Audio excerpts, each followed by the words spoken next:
Welcome everybody to Forza Horizon 3, and today we're taking a look at the 2016 Honda Civic Type R.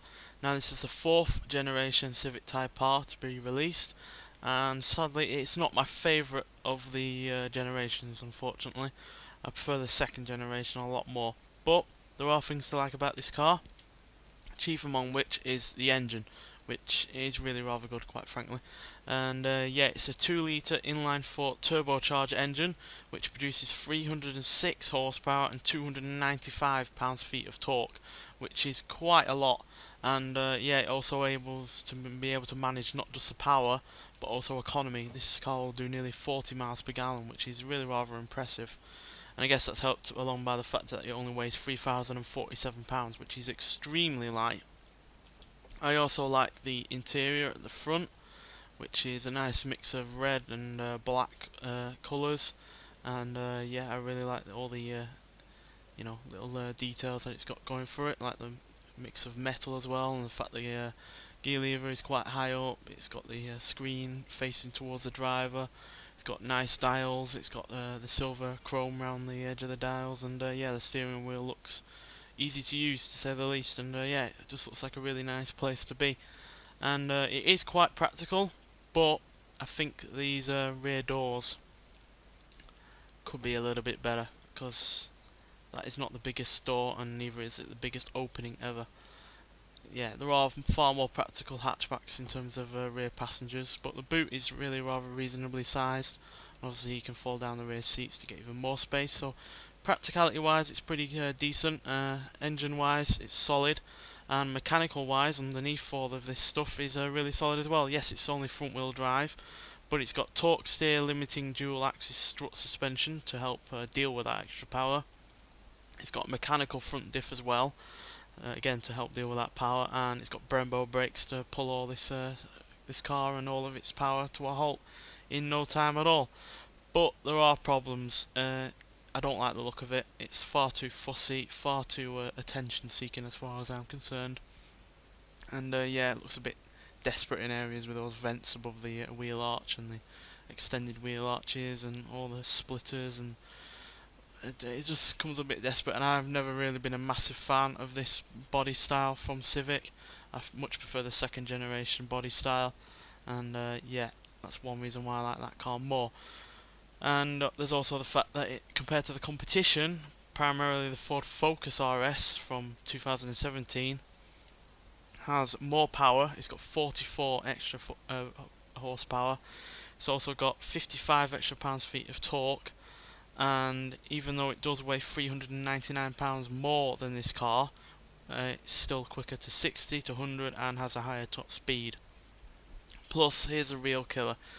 In this car in the UK costs £29,995, which is pretty good for a 300 plus horsepower vehicle that, yeah, has plenty of power, plenty of acceleration, and is really rather practical. But the Ford Focus RS basic version, this is a basic version of the Honda Civic as well at that price, costs £31,765, and for a car that has more power, more torque, all-wheel drive, and like I said, is faster in terms of acceleration and top speed, to be less than £2,000 more than the base model of this, it's real no contest really, to be honest. That Ford Focus has more power, more torque, it's got more going for it in general, and it's not even all that much more. Which, if this car was less in terms of money, if it was like £5-6 less, then yeah, I could reasonably see why you'd buy this over the Ford, but the price difference is so minor for the gains that you get on the Ford that this Honda just comes a bit underwhelming. But that's just in terms of pricing. So let's see what this car can do when we take it for a drive. Right, here we are. So let's see what this Honda can do.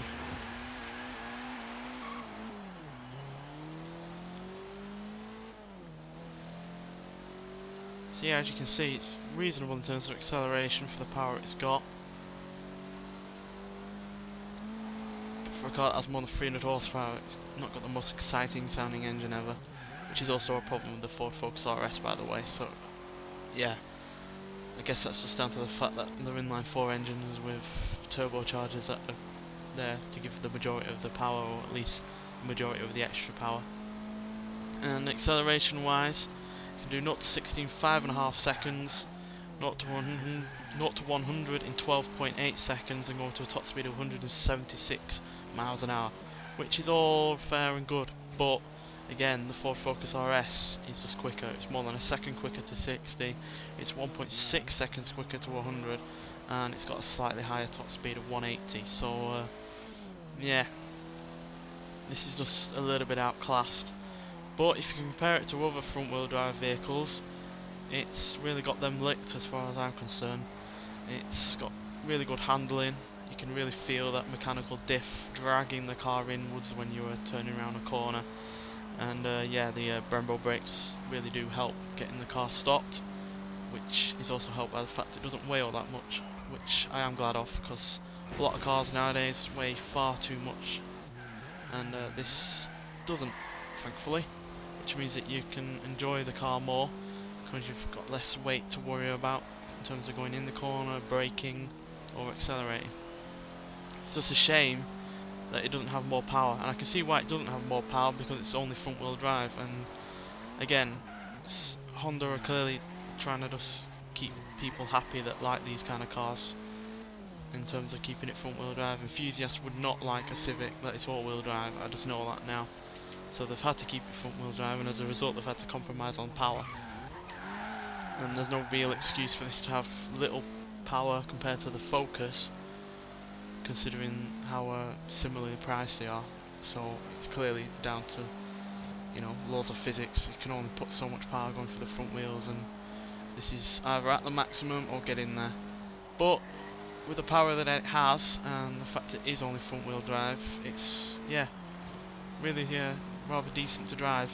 It's just a shame that it's, yeah, it's underwhelming compared to the competition. I'm not going to compare it to the Mercedes AMG because A45, because that car's way more expensive than both of the Ford and this, so that doesn't really get a look in. But you can't deny that the price of the Ford is so competitive compared to this, that if you were to put both of them alongside someone who's not really into cars but they really do appreciate value for money, they'd be wondering why you'd pay nearly 30 grand for a car that's a lot slower than a car that's not much more.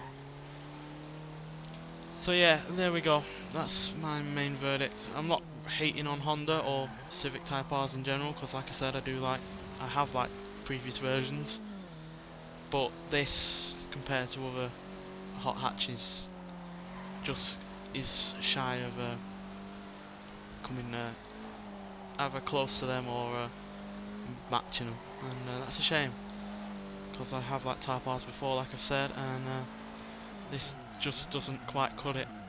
Like I said, if the price was a lot less than the Ford, then yeah, I would understand why you'd buy this, but less than 2 grand for a car that's, you know, a lot slower in terms of acceleration, a little bit slower in terms of top speed, and isn't capable of going as well as a Ford, which doesn't cost all that much more, it just doesn't make sense to me.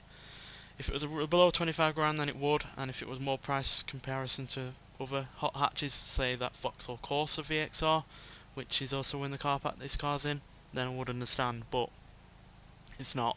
It's a 30 grand car that can't beat a car that's slightly more than it, and yeah, that does seems really disappointing, considering how well Type Rs have been before. That 2004 Civic Type R I was talking about matched plenty of cars from the time, and this just doesn't, unfortunately. But if you do love Civic Type Rs no matter what, then this won't disappoint.